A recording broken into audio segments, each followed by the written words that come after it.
So today, changing upper control arms because the upper control arm ball joints are bad. So we're getting a lot of wobble.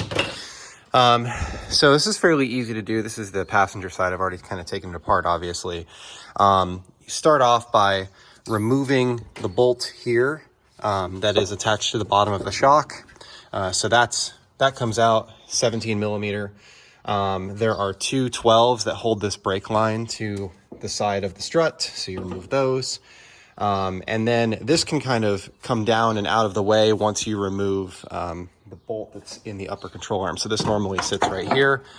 So we remove the nut, the castle nut from the bottom of the upper control arm. And you can just kind of pound this off.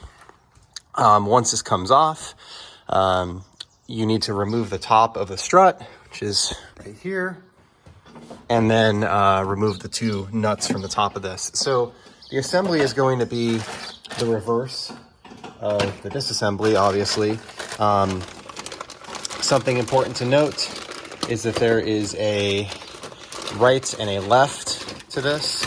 The right has a, basically this is off center. So if we take a look, this is our old, that's our new. These came from RockAuto. They were pretty inexpensive.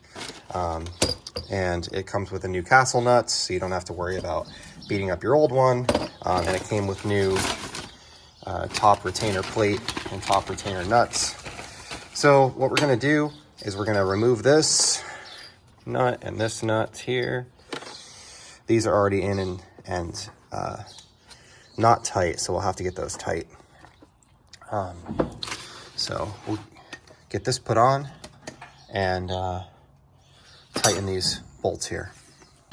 All right, so we've got these bolts tightened. We've got this in. We're going to put that up there like that. And then as we tighten up the 17s on the top, it should pull that into place. So we're just gonna kind of slowly tighten that up. Okay, so we've got these two nuts tight. You'll find that they get tight and then they kind of loosen up again as you pull those splines through here. So now we're going to get our strut reinstalled. Okay, strut reinstalled, curve part to the front, just like that. Now we're going to bolt this into our castle nut at the top.